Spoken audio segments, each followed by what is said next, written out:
Να δούμε ένα πολύ μικρό χρονικό για το συμβάν και αμέσως μετά έρχομαι σε σένα. Παρακαλώ. Με τραύματα από σκάγια κυνηγετικής καραμπίνας νοσηλεύτηκαν στο νοσοκομείο του Αιγείου και στο Καραμανδάνιο στην Πάτρα 4 ανήλικοι που δέχτηκαν πυρά από 45χρονο στο Αίγυο. Ο δράστης φέρεται να ομολόγησε την πράξη του λέγοντας πως ήθελε να εκφοβήσει τα παιδιά. Δεν άτυχα να τα ακούω να φωνάζουν. Δεν μπορούσαμε να κοιμηθούμε από τη φασαρία. Γι' αυτό βγήκα από το σπίτι και πυροβόλησα. Σκοπός μου ήταν να τα εκφοβήσω για να φύγουν, όχι να τα πετύχω με το όπλο. Τα παιδιά έχουν υποστεί σοκ, ενώ ο 15χρονος που τραυματίστηκε από σκάγια στα πόδια χειρουργήθηκε στο Καραμανδάνιο. Σύμφωνα με την αστυνομία, ο 45χρονος πυροβόλησε τα παιδιά σε ευθεία βολή και θα μπορούσε να τα έχει σκοτώσει. Γι' αυτό και σχηματίστηκε σε βάρος του δικογραφία για απόπειρα ανθρωποκτονίας. Οι αστυνομικοί εντόπισαν τρύπες από σκάγια σε πίνακα δημοτικού φωτισμού που βρίσκεται στο σημείο των πυροβολισμών. Από την κατεύθυνση των βολών αποκαλύφθηκε από την πρώτη στιγμή ότι τα σκάγια προήλθαν από το σπίτι του 45χρονου. Μετά από έρευνα που έγινε στο εσωτερικό του, βρέθηκαν 2 καραμπίνες που δεν ήταν δηλωμένες στην αστυνομία, ενώ μετά την επίθεση ο δράστης πέταξε στη θάλασσα το όπλο, το οποίο και εντοπίστηκε και θα εξεταστεί στα εγκληματολογικά εργαστήρια. Σταύρο μου, καταρχήν πώς είναι ο γιος σου, πώς είναι το παιδί? Σε κατάσταση σοκ. Δεν μπορεί να κοιμηθεί, πονάει. Ακούει, δεν θέλει να μένει μόνος του, θέλει συνέχεια να είμαστε μαζί του, κάπως έτσι. Λογικό μου ακούγεται, αλλά δεν υπάρχει κίνδυνος πια για την υγεία του. Όχι, δεν υπάρχει κίνδυνος. Αυτό είναι το σημαντικό, διότι... Για τη σωματική του υγεία, γιατί για την ψυχική υγεία, η ψυχική υγεία πού το πάμε? Παραμένει, Γιώργο μου. Το θέμα είναι αυτή τη στιγμή, αυτός ο άνθρωπος, σύμφωνα με τα όσα έχουν έρθει στη δημοσιότητα, τον ενοχλούσε η φασαρία των παιδιών. Παιδιά, δεν το δέχομαι ότι τον ενοχλούσε η φασαρία. Τον ενοχλούσε η φασαρία των παιδιών και βγήκε να ρίξει πυροβολισμούς. Να φωνάξει τον πατέρα και τους γονείς των παιδιών, αν είναι δυνατόν. Έχει δίκιο ο κύριος. Να ακούσουμε όμως τι τους είπε. Αυτό δεν...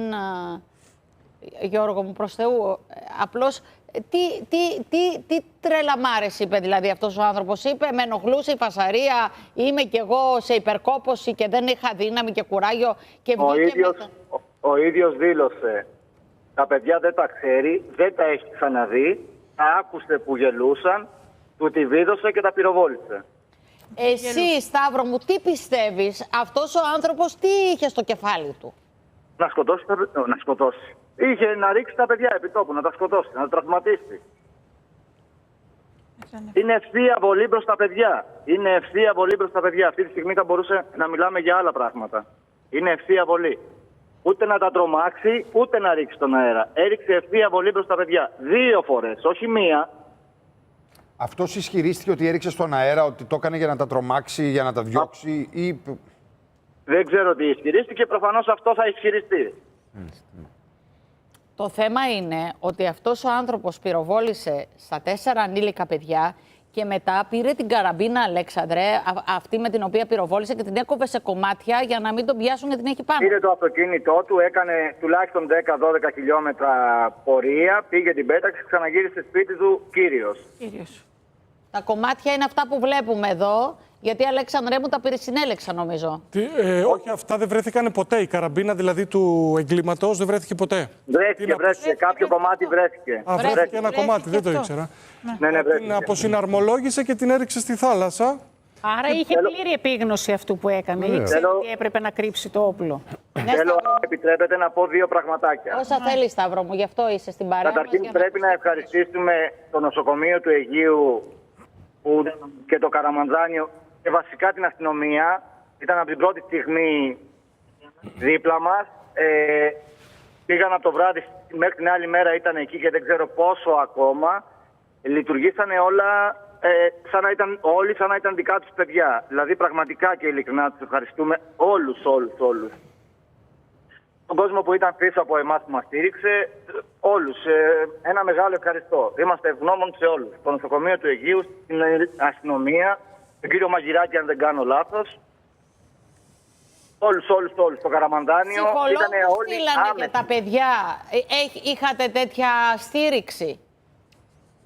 Τι μου είπατε, δεν άκουσα γιατί είμαι και στον δρόμο. Αν κάποιος ψυχολόγος ήρθε για τα παιδιά, τέτοια στήριξη είχατε? Όχι. Γιατί αυτό που λες, Σταύρο, πριν, που το παιδί σου δεν μπορεί να ηρεμήσει, που βλέπει εφιάλτες, χρειάζεστε ψυχολογική στήριξη αυτή τη στιγμή για τα παιδιά. Είναι το επόμενο βήμα που θα κάνουμε. Είναι το σημαντικό. Δεν άκουσα. Είναι το επόμενο βήμα. Είναι γνωστός ο άνθρωπος αυτός σε εκείνη την περιοχή? Βέβαια είναι γνωστός. Διατηρεί μαγαζί. Συνεργείο. Η συμπεριφορά του είναι κανονική, δηλαδή. Δεν γνωρίζω. Γιατί υπάρχει ένας παραλογισμός σε όλο αυτό. Δηλαδή φαίνεται μια συμπεριφορά η οποία είναι παράδοξη, παράξενη. Δεν μπορώ να το ξέρω αυτό. Κύριε Σταύρο, πόσα τραύματα είχε το παιδί στα πόδια του και πόσα αφαιρήθηκαν με την χειρουργική επέμβαση που έγινε? Είχε 12 και έχουμε αφαιρέσει τα 2 που τον χτυπάγαν στον αστράγαλο και δεν μπορούσε να περπατήσει. Τα άλλα? Αλλά έχουν παραμείνει τα πόδια του παιδιού. Άγιο είχε το παιδί. Άγιο είχε το παιδί. Άγιο είχε. Όλα τα παιδιά είχαν Άγιο. Γι' αυτό λέει ο Σταύρος ότι εγώ δεν μπορώ να δεχτώ ότι αυτός ο άνθρωπος, επειδή δεν είχε τα νεύρα του και δεν έκανε φασαρία, τα παιδιά έκανε ευθεία βολή και για να σκοτώσει τα παιδιά. Γιατί στο μυαλό του ήταν να τα σκοτώσει τα παιδιά. Δεν ήταν. Αλλιώς κάνεις εκφοβισμό, κάνεις κάτι άλλο. Και στον αέρα να είχε ρίξει, πάλι θα κινδύνευε κάποιος να πεθάνει. Έχουμε δει τόσα και τόσα περιστατικά. Αλλά εδώ είναι δολοφονική επίθεση και γι' αυτό και η κατηγορία. Η δίωξη που του είχε ισχυθεί είναι για απόπειρα ανθρωποκτονίας με πρόθεση, έτσι δεν είναι? Μα δεν φώναξε τα παιδιά, δεν έκανε μια παρατήρηση κάτι, κάντε ησυχία, φύγετε από εδώ, με ενοχλείτε, τίποτα. Τα παιδιά δεν ήξεραν από ποιο σημείο τους έχουν πυροβολήσει. Μάλιστα. Στο μαγαζί του ήταν εκείνη την ώρα ή στο σπίτι του? Στο σπίτι του, στην οικία του. Σπίτι και βγήκε. 10 η ώρα το βράδυ. Πήρε το όπλο και... Αυτός τι ηλικίας είναι και αν έχει οικογένεια, ξέρετε? Έχει οικογένεια, έχει ένα μικρό παιδί. Είναι και πατέρας, μπράβο. Μηνών. Στο παιδικό δωμάτιο βρέθηκαν σφαίρες. Νομίζω είπαν ότι από εκεί πυροβόλησε, δεν το γνωρίζω. Αυτό από το παιδικό δωμάτιο. Ωραία, είναι και πατέρας. Εντάξει, θα υπάρξει εξέλιξη. Βέβαια και σημαντική. Σταύρο, όμως ευχαριστούμε πάρα πολύ. Τι να πεις. Λοιπόν, πάμε τώρα σε έναν άλλο Γολγοθά, Ρούλα μου.